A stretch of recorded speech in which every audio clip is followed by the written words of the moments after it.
day everyone, I am Miguel Villas and one of the reporter for the Chapter 4 which is the social, political, economic, and cultural issues in Philippine history.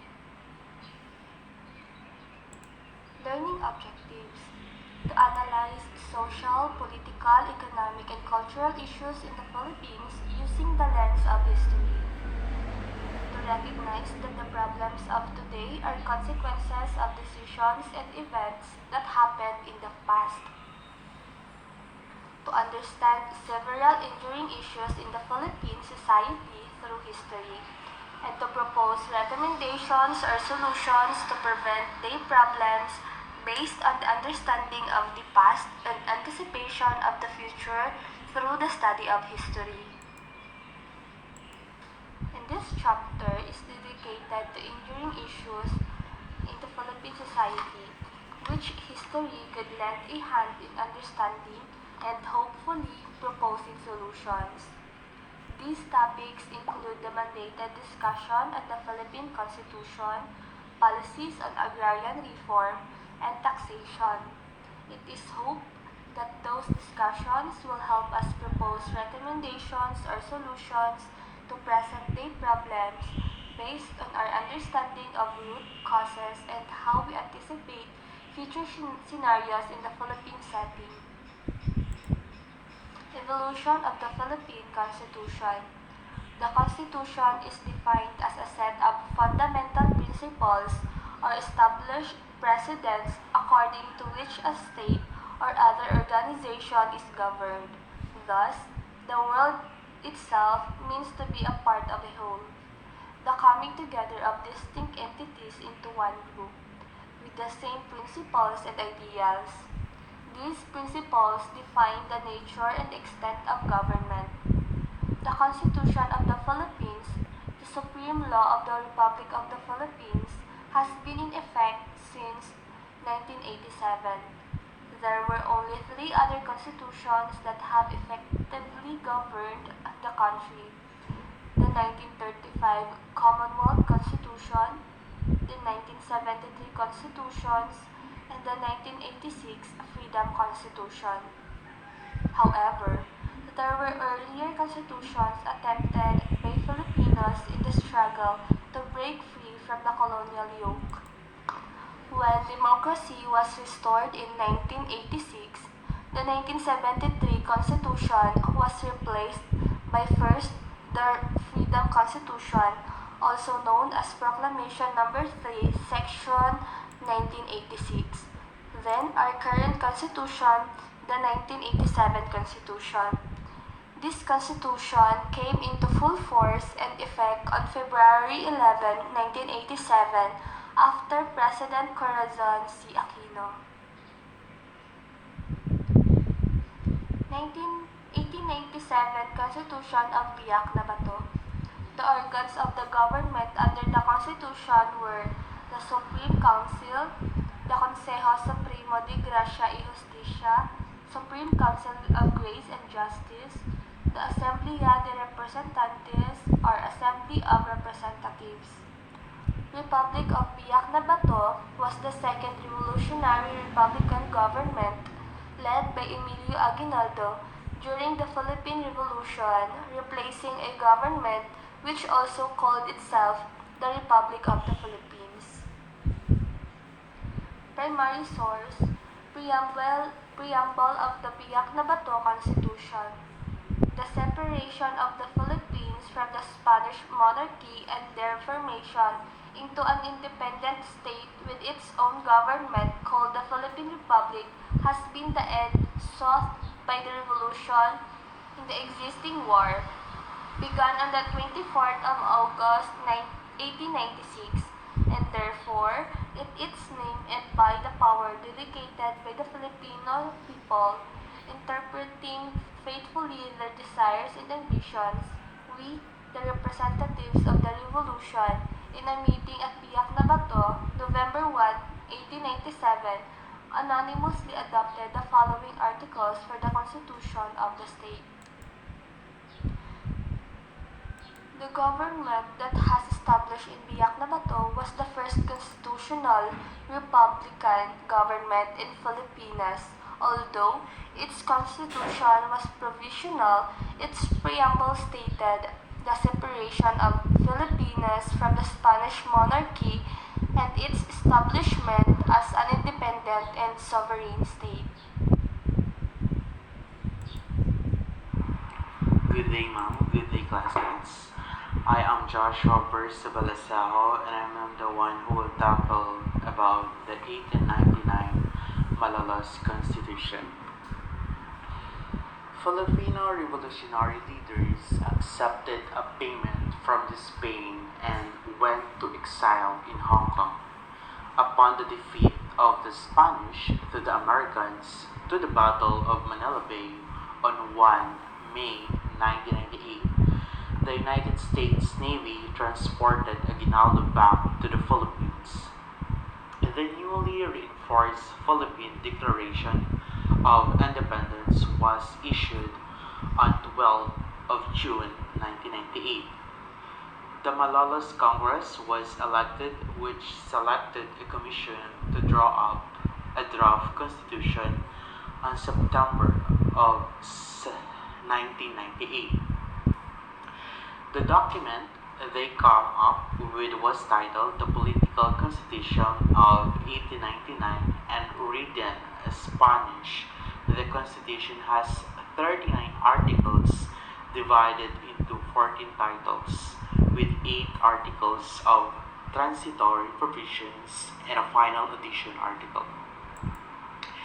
The documentary was patterned after Spanish Constitution of 1812 with influences from Belgium, Mexico, Brazil, Nicaragua, Costa Rica, and Guatemala, and the French Constitution of 1793. According to Philip Calderon, the main author of the Constitution, these countries were studied because they shared similar social, political, ethnological, and governance conditions with the Philippines. Prior constitutional and governance conditions with the Philippines are the Malolos Constitution, namely the Cartilla and the Sangguniang Hukuman, the Charter of Laws and Morals of the Katipunan, written by Emilio Jacinto in 1896. The Biak na Bato Constitution of 1897, planned by Isabella Artaco, Mabini's Constitutional Program of the Philippine Republic of 1898, the Provisional Constitution of Mariano Ponce in 1898, that followed the Spanish constitutions and the autonomy projects of Paterno in 1898. So that's all the text of the 1899 Malolos Constitution, for all that they documented how they came up and approved the Congress on November 29 in 1898 and promulgated by Aguinaldo on January 21 in 1899 and was titled the Political Constitution of 1899 and written in Spanish. That concludes the Constitution has 39 articles divided into 14 titles with 8 articles of transitory provisions and a final additional article. So let's move on to the primary source preamble of the Political Constitution of 1899. We, the representatives of the Filipino people, lawfully convened in order to establish justice, provide for common defense, promote the general welfare, and ensure the benefits of liberty, imploring the aid of the sovereign legislator of the University for the attainment of these ends, have voted, decreed, and sanctioned the following political constitution. The 27 articles of Title 4 detail the natural rights and popular sovereignty of Filipinos, and the enrichment of which does not imply the prohibition of any other rights that expressly stated. Title 3, Article 5 also declares that the state recognizes the freedom and equality of all beliefs, as well as the separation of church and state. The form of government, according to Title 2, Article 4, is to be popular, representatives, alternative, and responsible, and shall exercise three distinct powers, which is the legislative, executive, and judicial. So, the legislative power was vested in a unicameral body called the Assembly of Representatives, which the members are elected for terms of 4 years. Secretaries of the government were given seats in the assembly, which meet annually for a period of less or at least 3 months.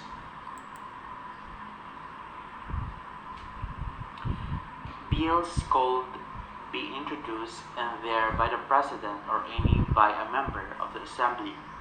So some power not legislative in nature were also given to the body, such as the right to select its own officers, right of censure and interpellation, and the right of impeaching the president, cabinet members, and the chief justice of the Supreme Court, and the Solicitor General.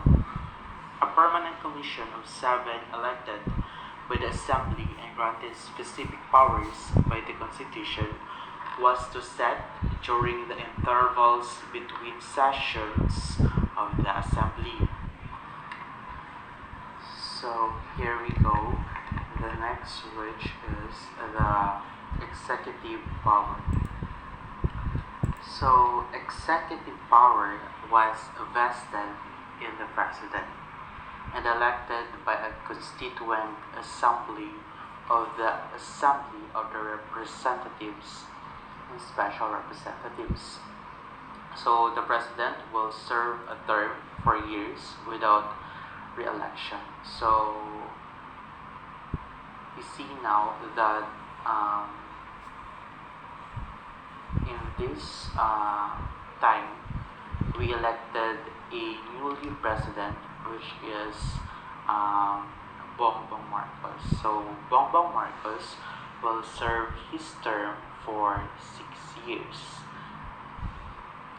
There was no vice president, and in case of a vacancy, a president was to be selected by the Constituent Assembly.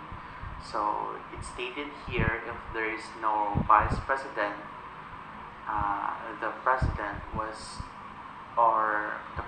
will be selected a new constituent.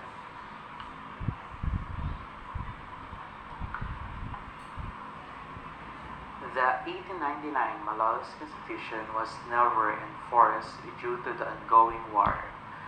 The Philippines was effectively a territory of the United States upon the signing of the Treaty of Paris between Spain and the United States, transferring the sovereignty of the Philippines on December 10, 1898.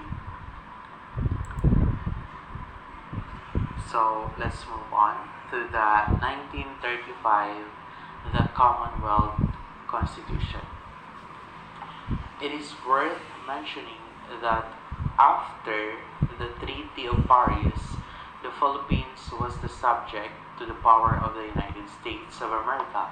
Effectively, the new colonizers of the country from 1898 to 1901, the Philippines would be placed under a military government until a civil government would be put into place. So here are the 2 acts of United States. First is the Philippine Organic Act of 1902, which is that provided for the creation of a elected Philippine Assembly. Second is the Philippine Autonomy Act of 1960, Jones Law, or the Jones Law. It replacing with the Senate voters the first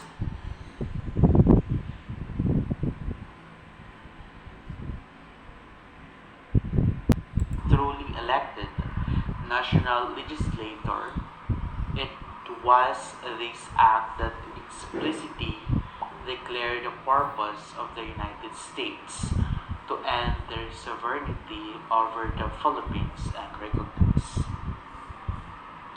So, in 1932, with the efforts of the Filipino independence mission led by Sergio Osmeña and Manuel Rojas, the United States Congress passed the Hare-Hawes Cutting Act with the promise of granting Filipinos independence. The bill was opposed by the Senate President Manuel L. Quezon and consequently rejected by the Philippines.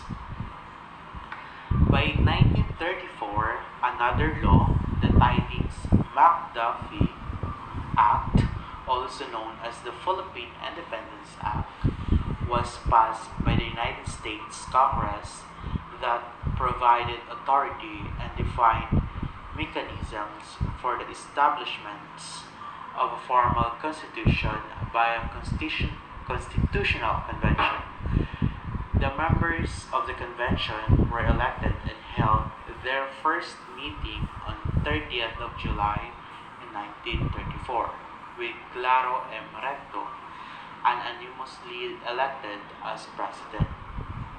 The United States would live up its promise to grant independence to the Philippines. So now we celebrated the Independence Day on June 12th every year. We celebrated the Independence Day on June 12th every year. So that's all. Thank you. Hi everyone, I'm Rapunzel Arthur and I'm the next reporter. I'm going to report is all about primary source preamble of the 1935 Commonwealth. The Filipino people, imploring the aid of divine providence in order to establish a government that shall embody their ideals, conserve and develop the patrimony of the nation, promote the general welfare and secure to themselves and their posterity the blessing of the independence under a regime of justice, liberty, and democracy. Do ordain and promulgate this Constitution. The draft of Constitution was approved by the Constitutional Convention on 8 February 1935 and ratified by then U.S. President Franklin B. Roosevelt on 25 March 1935. Elections were held in September 1935 and Manuel L. Quezon was elected President of the Commonwealth. The Commonwealth was briefly interrupted by the events of the World War II with the Japanese occupying the Philippines. Afterward, upon liberation, the Philippines an independent republic on July 1946. So, while the dominant influence in the Constitution was an American, is also were traces of the Malolos Constitution, the German, Spanish, and Mexican Constitution of several South American countries, and the unwritten English Constitution. 1973, Constitutional Authoritarianism. 1965, Ferdinand Marcos was elected president, and in 1967, Philippine Congress passed a resolution calling for a constitutional convention to change the 1935 Constitution. Marcos won the election in 1969, in a bid boosted by campaign overspending and use of government funds. Before the convention finished its work, martial law was declared on 29 November 1970. The convention approved its proposed constitution. The constitution was supposed to introduce a parliamentary-style government where legislative power was vested in a unicameral National Assembly. In 1976, once again decided to allow continuation of martial law, as well as approve the amendments and interim Batasang Pambansa to substitute for the interim National Assembly, and the President to also become the Prime Minister and continue to exercise legislative powers. Now, the Constitution was supposed to introduce a pluralist style government with legislative powers was blended in a National Assembly. And the Constitution was amended several times. In 1976, citizen assemblies once again decided to allow the Constitution of martial law. 1987, Constitution after martial law. President Corazon Aquino, government had three options regarding the Constitution. Referred to the 1935 Constitution, retained the 1973 Constitution, granted the power to make reforms or start new and break from the vestige of disgraced dictatorship. They decided to make a new constitution that, according to the President herself, should be truly reflective of the aspiration and ideas of the Filipino people. The new constitution was officially adopted on 2 February 1987. It begins with a preamble and 18 self-contained articles. The Constitution also established 3 independent constitutional commissions, namely the Civil Service Commission, a central agency in charge of government personnel, the Commission of Election, mandated to enforce and administer all election law and regulation, and the Commission on Audit, which examined all funds, transaction, property, accounts, the government and agency. The executive branch is headed by the President and his cabinet, whom he appoints. The President is the head of the state and the chief executive, but his power is limited by significant checks from the 2 other co-equal branches of government, especially during times of emergency. This is put in place to safeguard the country from the experience of national despotism during the presidency of Marcos. In case of national emergency, the President may still declare martial law, but no longer than a period of 60 days. Congress, through a majority vote, can revoke this decision or extend it for a period that they determine. The Supreme Court may also review the declaration of martial law and decide if there were insufficient satisfying facts for the act. The President and the Vice President are elected at large by a direct vote, serving a single 6-year term. Good afternoon, ma'am. Good afternoon, classmates. I am the next reporter. By the way, I am Angeli Derecho from BPED 1B. My main topic is attempts to amend or change the 1987 Constitution. The 1987 Constitution provided for the 3 methods by which the Constitution can be amended. May 3 posibleng pamamaraan kung saan may maaaring baguhin ng konstitusyon sa pamamagitan ng People's Initiatives, Constituent Assembly, and the last one is Constitutional Convention.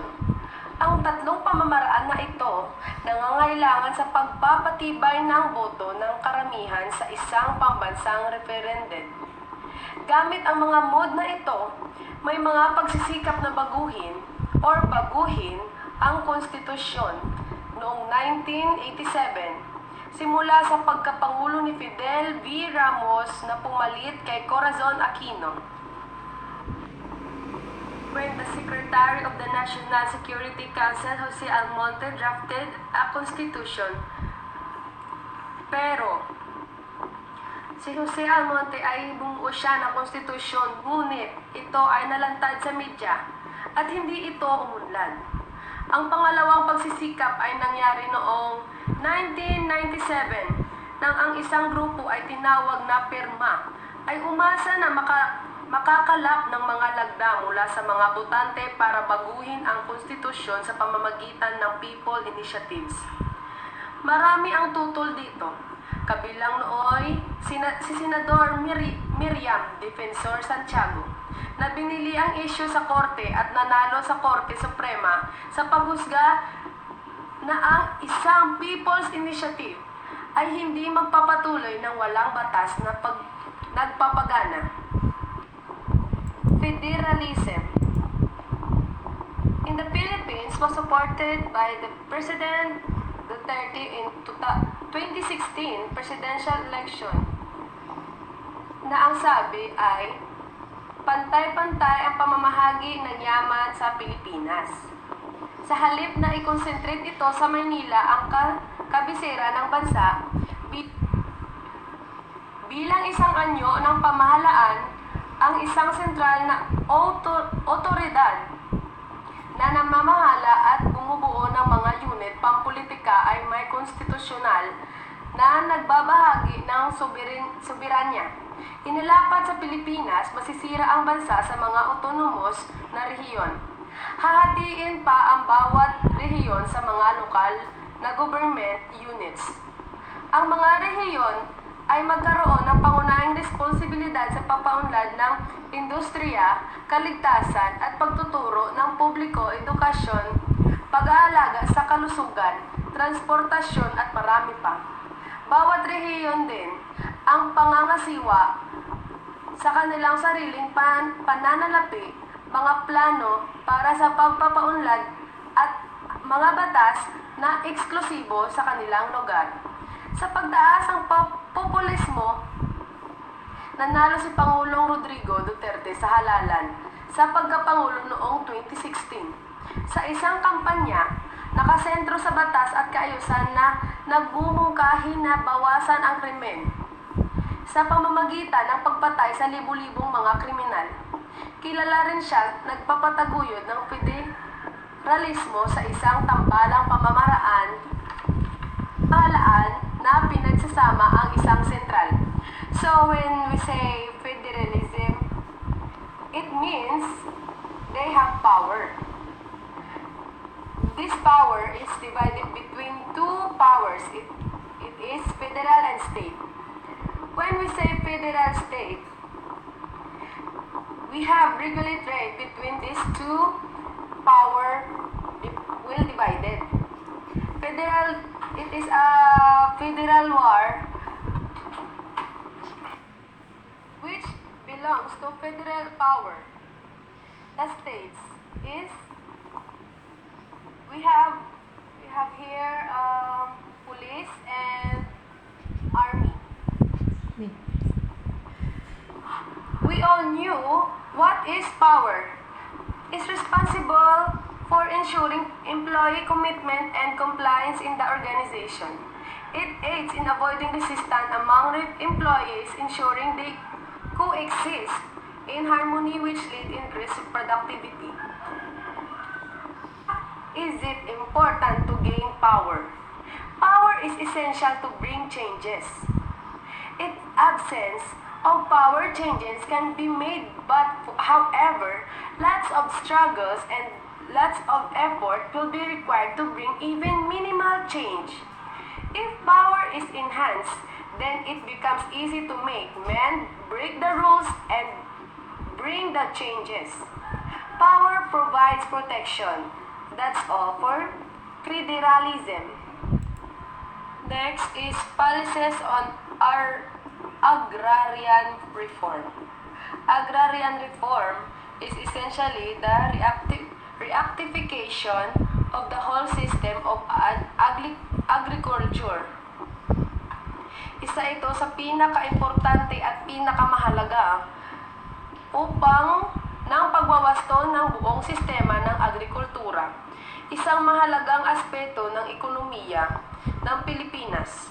Dahil halos kalahati ng populasyon ay nagtatrabaho sa sektor ng agrikultura at karamihan sa mamamayan ay naninirahan sa mga kanayunan, ang reformang agraryo ay nakasentro sa ugnayan ng produksyon at pamamahagi ng lupa sa mga magsasaka. Nakatuon din dito sa uri ng pampolitika at pang-ekonomiyang katangian ng mga relasyon ng produksyon at distribusyon. Sa pagsasaka at mga kaugnay na negosyo at kung paano ito kumukonekta sa mas malawak na istruktura ng uri sa pamamagitan ng tunay at komprehensibong reforma agraryo. Mas makamit ng Pilipinas ang potensyal nito sa agrikultura at maiangat ang mga Pilipino sa sektor ng agrikultura na sa mahabang panahon nagdurusa sa kahirapan at kawalang kasiyahan. So if the farmers will be given their own land or ng kanilang tataniman, magkakaroon ng mas malaking kita ang mga magsasaka at mas mapababa nito ang presyo ng ating gulay, bigas, or anumang itatanim. At bakit? Kasi the more na mas marami ang dinadaanan ng magsasaka sa process sa paggawa ng products or produkto, the more na mas tumataas ang presyo niya sa kanyang produkto. Kasi kung kanila ang lupa, hindi na nila kailangan magbayad ng lupa sa may-ari or ano-ano pang iba't ibang fees para sa may-ari nito. At isa pa, kung mumura ang pagkain, the advantage of that, marami na ang makakabili at makakakain at mas mababawasan ang mga taong hindi makapagbili ng pagkain. That's all. The land ownership in the Philippines under the Americans. The Americans were aware that the main cause of social unrest in the Philippines was landlessness, and they attempted to put an end to the deplorable condition in the tenant farmers by passing several land policies to increase the small landholders and distribute ownership to bigger number of Filipino tenants and the farmers. The Philippine Bill 1902 provide regulation and the disposal of public lands. The Philippine Commission also enacted Act Number 496 or the Land Registration Act, which introduced the torrent systems to address the absence of earlier records of issued land titles and conduct accurate surveys. Land ownership did not improve during American period. In fact, it even worse because there was no limit to the size of land holdings people could process. The accessibility of possession was limited to those who could to buy, register, and acquire fixed property titles.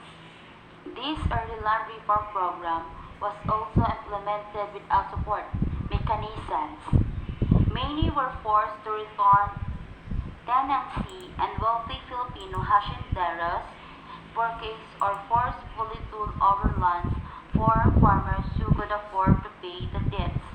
Americans enabled more lands to place under tenancy, which led to widespread peasants uprisings such as the Colorum and Sakdal uprising in Luzon. The Sakdal or Sakdalista uprising was a peasant rebellion in central Luzon that lasted for 2 days, May 2 to 3 in 1935. It was easily crushed by government force then, but these historical events of the social inequality brought about the issue in land ownership and tenancy in the country. The Filipino word sakdal means to accuse, which is the title of the newspaper helmed by Benigno Ramos. He railed the support from Manila and nearby province through the publication, which led to establishment of the Partido Sakdalista in 1933. They demanded reforms from the government such as the abolition of taxes and equal or in common ownership of land, among others. For a new party with small clout, they did well in 1934 general elections, scoring 3 seats in the House of Representatives and several local polls. This encouraged them to attempt an uprising in 1935. Upon being crushed, Ramos fled to Tokyo and Partido Sakdalista collapsed. Post-war intervention toward agrarian reform. The administration of President Rojas passed Republic Act number 34 to establish a 30-70 sharing arrangement between tenant and landlord, respectively, which reduced the interest of landowners loans to tenants at 6% of less. Under the term President Elipidio Quirino, the Land Settlement Development Corporation was established to accelerate and expand the settlement program of peasants. Republic Act 1199 or the Agricultural Tenancy Act was passed to govern the relationship between landholders and tenant farmers, protecting the tenurial rights of tenants and enforce tenancy practices. Through this law, the Court of Agricultural Relation was created in 1955 to improve tenancy security, fix and rentals of tenanted farms, and resolve land disputes filed by the landowners and peasants organizations. The Agricultural Tenancy Commission was also established to administer problems created by tenancy. The Agricultural Credit Cooperative Financing Administration was also created mainly to provide warehouse facilities and assist farmers in marketing their products. The administration spearheaded the establishment of Agricultural Industrial Bank to provide easier terms in applying for homestead and other farm loans. NARA accelerated the government resettlement program and distribution of agricultural lands to landless tenants and farmers. It also aimed to convince members of the Hanks, a movement of rebels in central Luzon, to settle in areas where they could restore their lives as peaceful citizens. Despite a more vigorous effort toward agrarian reform, the situation for farmers remained there since the government lacked funds and provided inadequate support service for the programs. The landed elite did not fully cooperate and they criticized the programs. A major stride in the land reform arrived during the term of President Diosdado Macapagal through the Agricultural Land Reform Code, Republic Act number 3844. That's all. Thank you. Good day everyone, my name is Victoria May Omnes and I am the next reporter. Primary source, Declaration of Policy under RA number 3844 or Agricultural Land Reform Code. Source, Section 2, Declaration of Policy. It is the policy of the states. 1. To establish owner, cultivatorship in the economic family-sized farm as the basis of Philippine agriculture and as a consequence, divert landlord capital in agriculture to industrial development. 2. To achieve a dignified existence for the small farmers free from pernicious institutional restraints and practices. 3. To create a truly viable social and economic structure in agriculture conducive to greater productivity and higher farm incomes. 4. To apply all labor laws equally and without discrimination to both industrial and agricultural wage earners. 5. To provide a more vigorous systematic land resettlement program and public land distribution. And 6. To make the small farmers more independent, self-reliant, and responsible citizens, and a source of genuine strength in our democratic society. So this code abolished shared tenancy in the Philippines and prescribed a program to convert tenant farmers to lessees and later on owner cultivators. It also aimed to free tenants from tenancy and emphasize owner cultivatorship and farmer independence, equity, productivity improvement, and public land distribution. Despite being on the most comprehensive pieces of the land reform legislation ever passed in the Philippines, Congress did not make any efforts to come up with a separate bill to fund its implementation. despite the fact that it proved beneficial in the provinces where it was pilot tested. Agrarian reform under Marcos. President Marcos declared martial law in 1972, enabling him to essentially wipe out the landlord-dominated Congress. Through his technocrats, he was able to expand executive power to start a fundamental restructuring of government, including its efforts in solving the deep structural problems of the countryside. Presidential became the core of agrarian reform during Marcos' regime. On September 21, 1972, President Marcos invalidated the Constitution of the Philippines and placed the country was declared land reform area. And 1 month later, the emancipation of tenants from the bondage of the soil, transferring to them the ownership of the land they till, was decreed. The now controlled Philippine press compared these ordinances to those made by Lincoln to abolish robbery in the USA, as they put an end to 450 years for the tenant bondage to the landlord.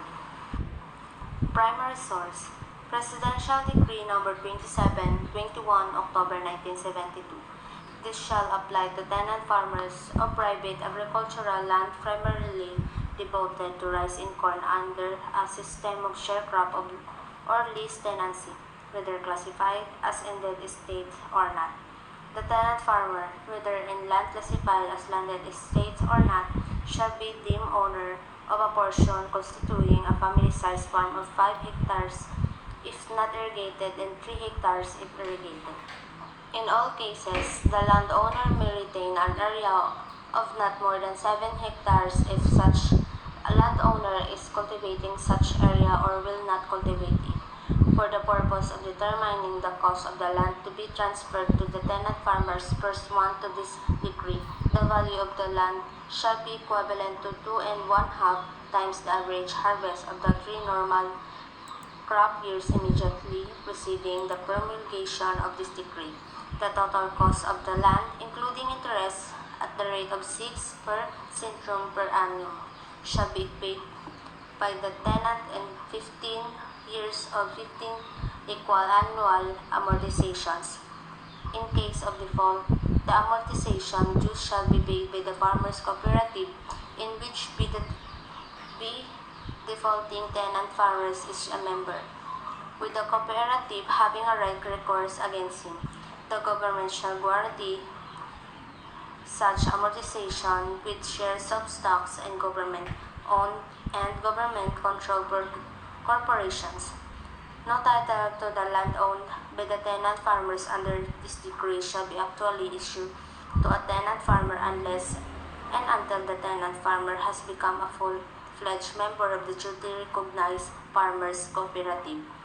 Title to land acquired pursuant to this decree or the land reform program of the government shall be not transferable except by hereditary succession or to the government in accordance with the provision of this decree, the Code of Agrarian Reform, and the existing laws and regulations.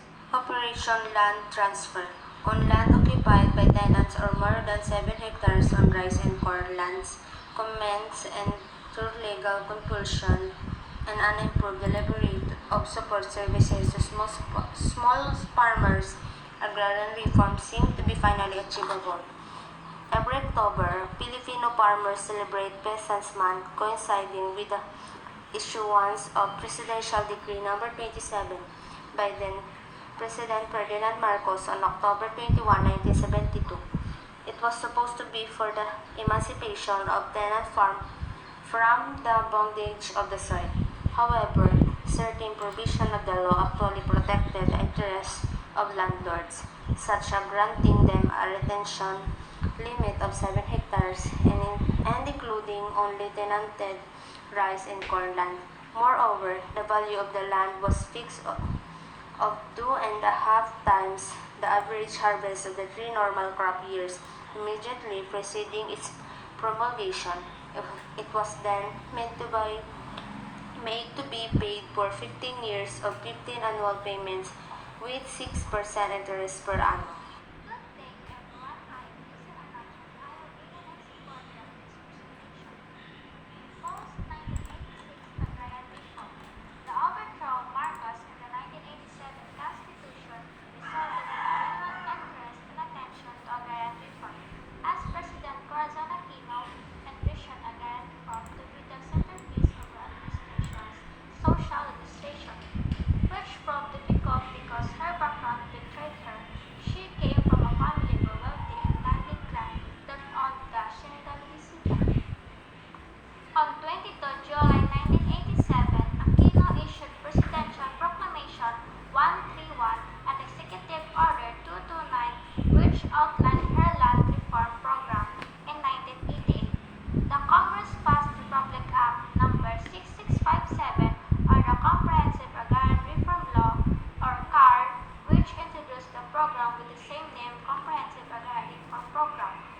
ignorance and to make them useful, dignified, responsible, and progressive partners in nation building. This agrarian reform program was package of service extended to farmers in the form of credit support, infrastructure, farm extension, legal assistance, electrification, and development of rural institutions. It enabled the redistribution of agricultural lands to tenant farmers from landowners who were paid in exchange by the government through just compensation and allowed them to retain not more than 5 hectares. Corporate landowners were, however, allowed under law to voluntarily divest a proportion of their capital stock, equity, or participation in favor of their workers or other qualified beneficiaries instead of turning over their land to the government. CARP was limited because it accomplished very little during the administration of Aquino. It only accomplished 22.5% of land distribution in 6 years, owing to the fact that Congress, dominated by the landed elite, was unwillingly to fund the higher compensation cost of the program. It was also mired in controversy since Aquino seemingly bowed down to the pressure of her relatives by allowing the stock redistribution option. Hacienda Luisita recognized itself into a corporation and distributed stocks to farmers. Under the term of President Ramos, CARP implementation was speedy in order to meet the 10-year time frame, despite limitations and constraints in funding logistics and participation of involved sectors. By 1996, the Department of Agrarian Reform, or DAR, distributed only 58.25% of the total area target to be covered by the program. To address the lacking funding and the dwindling time for the implementation of CARP, Ramos signed Republic Act No. 8532 in 1998 to amend CARP and extend the program to another 10 years. CARPer and the future agrarian reform in the Philippines. The new deadline of CARP expired in 2008, leaving 1.2 million farmer beneficiaries in 1.6 million hectares of agricultural land to be distributed to farmers. In 2009, President Arroyo signed Republic Act No. 9700 or the Comprehensive Agrarian Reform Program Extension with reforms CARPer, the mandatory law that extended the deadline to 5 more years. Section 30 of the law also mandates that any case and or proceeding involving the implementation of the provision of CARP as amended, which may remain pending on 30 June 2014, shall be allowed to proceed to its finality and executed even beyond such date. From 2009 to 2014, CARPer has distributed a total of 1 million hectares of land to 900,000 farmer beneficiaries. After 27 years of land reform and to Aquino administration, 500,000 hectares of lands remain undistributed. The DAR and the Department of Environment and Natural Resources, or DNR, are the governing agencies mandated to fulfill CARP and CARPer, but even the combined effort and resources of the two agencies have proved incapable of fully achieving the goal of agrarian reform in the Philippines. The same problems have plagued its implementation: the powerful landed elite and the ineffective bureaucracy of the Philippine government. Until these two challenges are surmounted, genuine agrarian reform in the Philippines remain but a dream to Filipino farmers who have been fighting for the right to land ownership for centuries. Evolution of Philippine taxation. In today's world, taxation is a reality that all citizens must contend with, for the primary reasons that governments raise revenue from the people they govern to be able to function fully. In exchange for the taxes that people pay, the government promises to improve the citizens' lives through good governance. Taxation is a government mechanism to raise funds, developed and evolved through time, and in the context of the Philippines, we must understand that it came with our colonial experience. Aside from the revenue the taxes generate, they also help promote economic stability and growth. By imposing taxes on certain goods and services, the government can discourage their unnecessary consumption and production and ensure that resources are used more efficiently. The Philippines uses taxes to redistribute income and wealth in society.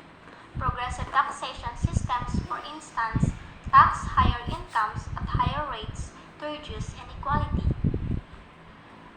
I am Christian Rivera and my topic is all about taxation in Spanish Philippines.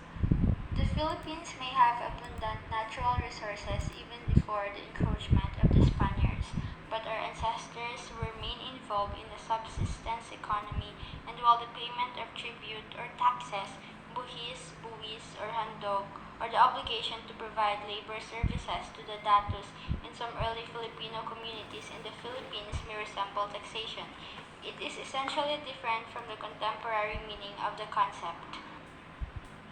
The arrival of the Spanish altered this subsistence system because they imposed the payment of the tributes from the Filipinos, similar to what had been practiced in all colonies in America. The purpose is to generate resources to finance the maintenance of the islands, such as salaries of government officials and expenses of the clergy. The difficulty faced by the Spaniards in revenue collection through the tribute was the dispersed nature of the settlements, which they solved by introducing the system of reduction by creating pueblos, where Filipinos were gathered and awarded plots of land to till. Later on, the settlement will be handled by encomenderos, cabezas de barangay, soldiers, members of the civil guard, government officials, and vagrants. In 1884, the payment of tribute was put to a stop. It was replaced by a poll tax collected through of identification called the cedula personal. This is required from every resident and must be carried while traveling. Unlike the tribute, the payment of cedulas is by person, not by family. Payment of the cedula is progressive and according to income categories. This system, however, was a heavy burden for the peasants and wasn't easy for the wealthy. But because of this, revenue collection greatly increased and became the main source government income. The Chinese in the Philippines were also made to pay their discriminatory cedula, which was bigger than what the Filipinos paid. Two direct taxes were added in 1878 and imposed on urban incomes. Urbana is a tax on the annual rental value of an urban real estate, and industrial is a tax on salaries, dividends, and profits. These taxes were universal and affected all kinds of economic activity except agriculture, which was exempt to encourage growth. Forced labor was a character of Spanish colonial taxation in the Philippines and was required from the Filipinos. It proved useful in defending the territory of the colony and augmenting the labor required by woodcutting and shipbuilding, especially during the time of the galleon trade. Through the polo system, male Filipinos were obliged to serve, a burden that resulted in an increase in death rate and flight to the mountains, which led to a decrease in population in the 17th century. This changed later on as polos and servicios became lighter and was organized at the municipal level. Labor provided was used in public works such as the building of roads and bridges. Some were made to serve the municipal office or as night guards. Good day, everyone. My name is Stephanie Almasol, and I will be the next reporter. Primary source: Mariano Hebrosa writes to Rizal about taxes. Source: Mariano Hebrosa to Rizal, Calamba, 29 August 1886. Letters between Rizal and family members, Manila National Heroes Commission, and 1964, 2039 and 2040. Here, there are many kinds of taxes. What they call irrigated rice land, even if it has no water, must pay a tax of 50 canvas of allied, enhanced rice in land and 6 canvas of seed pay 5 pesos in cash. The land they call dry land that is planted to sugarcane, maize, and other pay different rates. even if our bid amount is 30 pesos for land with 6 bags of seed. If they see that the harvest is good, they increase the tax, but they don't decrease it. If the harvest is poor, there is land whose tax is 25 pesos or 20 pesos according to custom. So, I'm looking for the receipt to send you, but I cannot find any because we don't get a receipt every time we pay. So anyway, it is a value less and it does not state the amount paid. It only said that the tax for that year was paid. So without stating whether it is 5 centavos. So 25 centavos, 100 or 1,000 pesos. The residents who has or get said receipt accept it will close eyes. So the receipt has no signature in the place where the amount paid out to be, although it bear their name. Until now, I cannot comprehend why some are signed and others are not. This is more or less what is happening here in the payment of the land tax, and it has been so for many years since I can remember. The most troublesome are the residential lots in the town. There is no fixed rule that is followed, only their will. Hence, even if it is in only one span in size, if a stone wall is added, 50 pesos must be paid. The lowest being is 20 pesos. But a nipa or kugon house pays only 1 peso for an area of 10 fathoms square.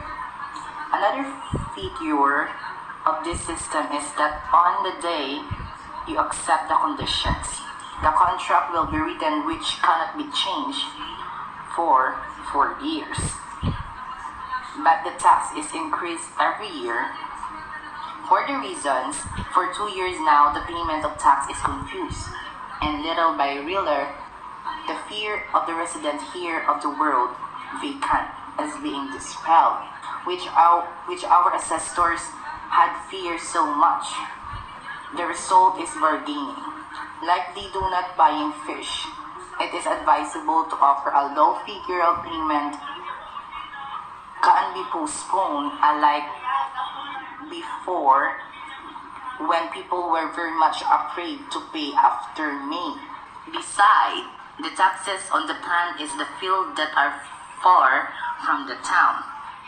Like the land of Inpansol are various. The tax on the palay is separate from the tax on maize, mongo, or garlic. There is no limit to this tax, for they fix it themselves.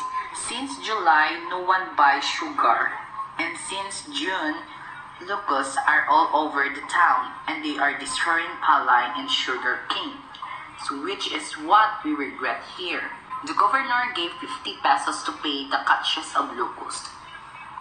But when they took them to the town hall, they were paid only 25 cents in Kaivan and 1/2. It seems that the locusts are not decreasing.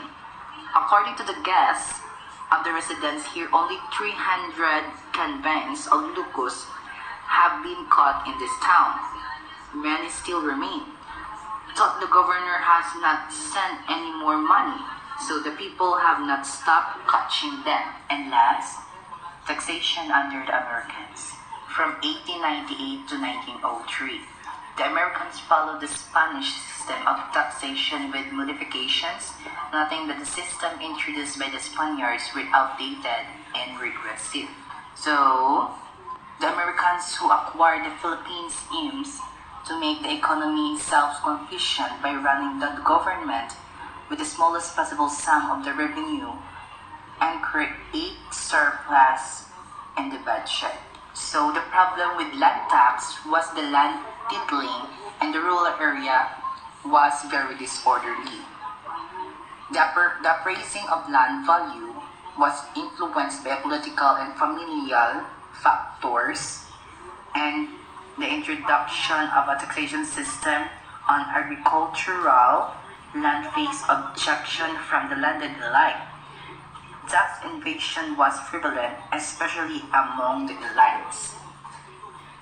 Next, in 1913, the Underwood-Simmons Tariff Act was passed, resulting in a reduction in the revenue of the government as export tax levied on sugar, tobacco, hemp, and corn were lifted. So, to make up for the loss, the Governor General Francis Borton Harrison urged the tax result be increased to make up for the loss.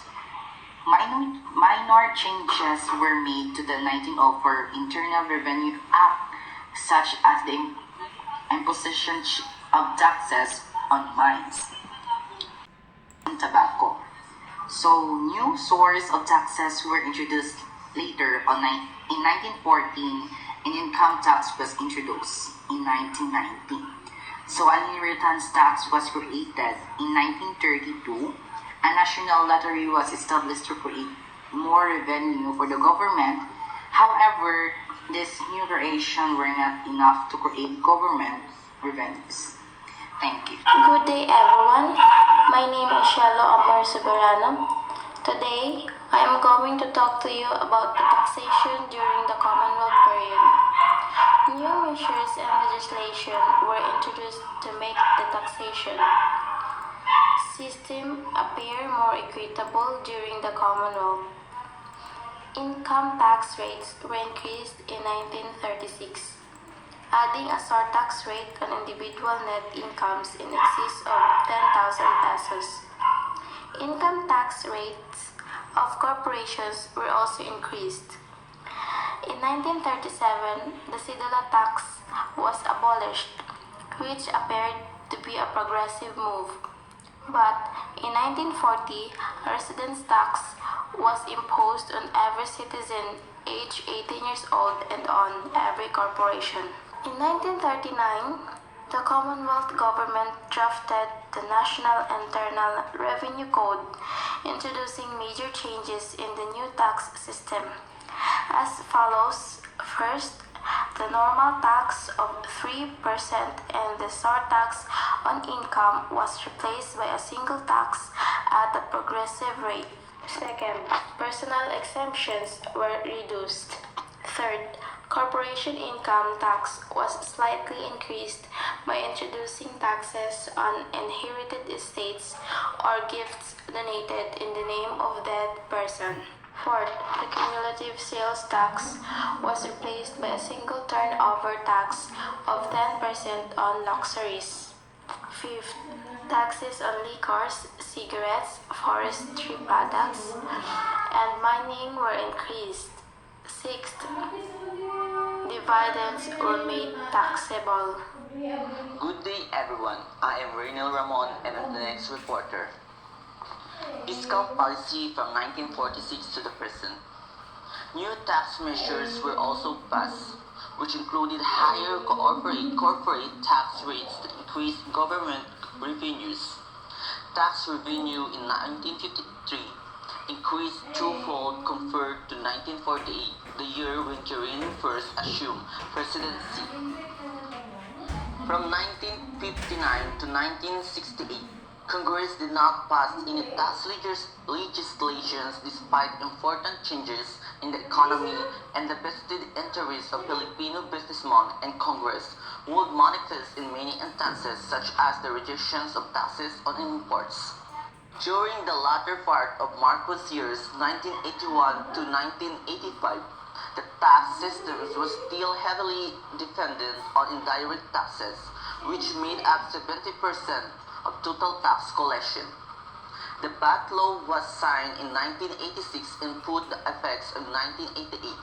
While it was a reliable source of revenue for the government, new tax laws would reduce its reliability as legislated exceptions grow.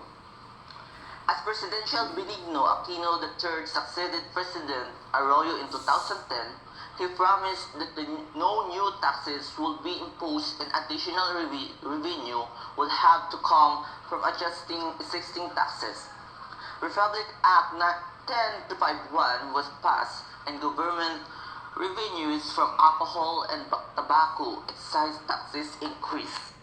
A major reform in the tax system introduced under the term of Aquino was the introduction of the Value Added Tax (VAT) with the following features.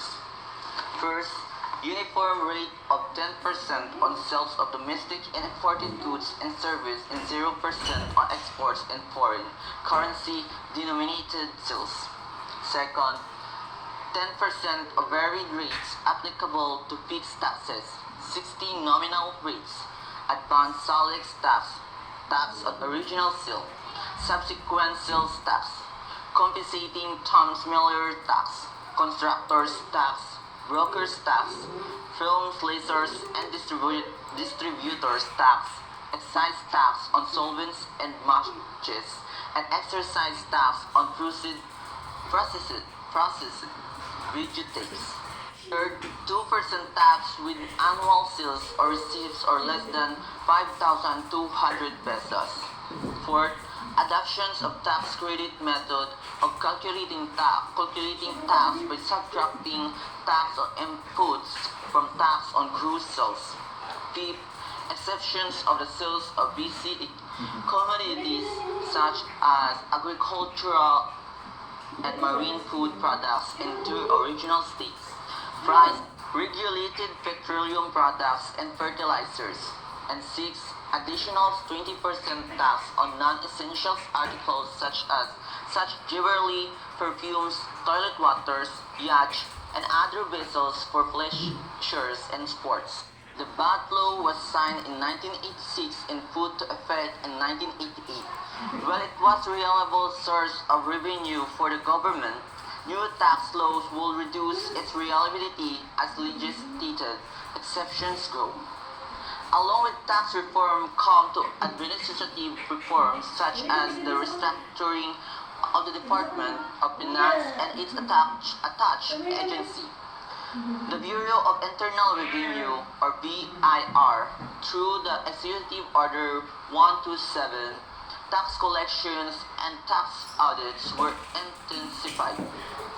Computerization was introduced and corruption was relatively reduced, which improved the trust in the BIR in general. As a result of the tax reform of the Aquino administration, both tax and avenue effort rose increasing from 10.7% in 1985 to 15.4% in 1992. Greater political stability during the administrations of Fidel Ramos in 1992 allowed for continued economic growth. The Ramos administration's venture into its own tax reform program in 1997 through the Comprehensive Tax Reform Program, which was implemented to first make the tax system broad-based, simple, and with reasonable tax rates. Second, minimize tax avoidance allowed by existing flaws and loopholes in the system. Third, encourage payments by increasing tax exemptions levels, lowering the highest tax rates, and simplifying procedures.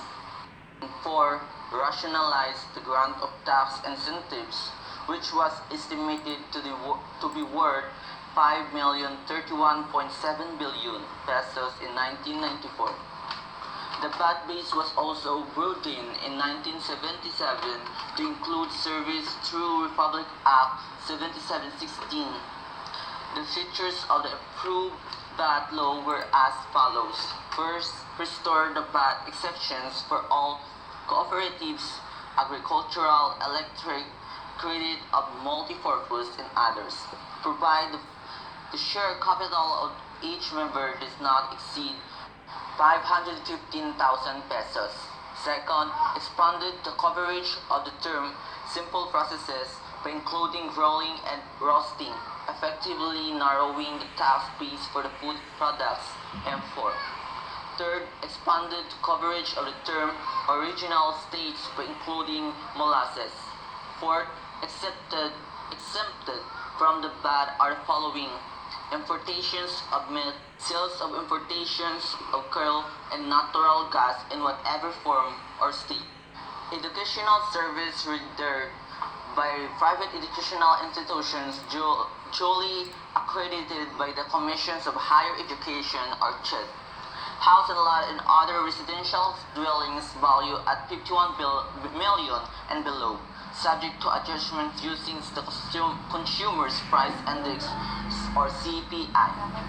Less of residential units with monthly rental per unit of not more than 58,000, subject to adjustments using CPI.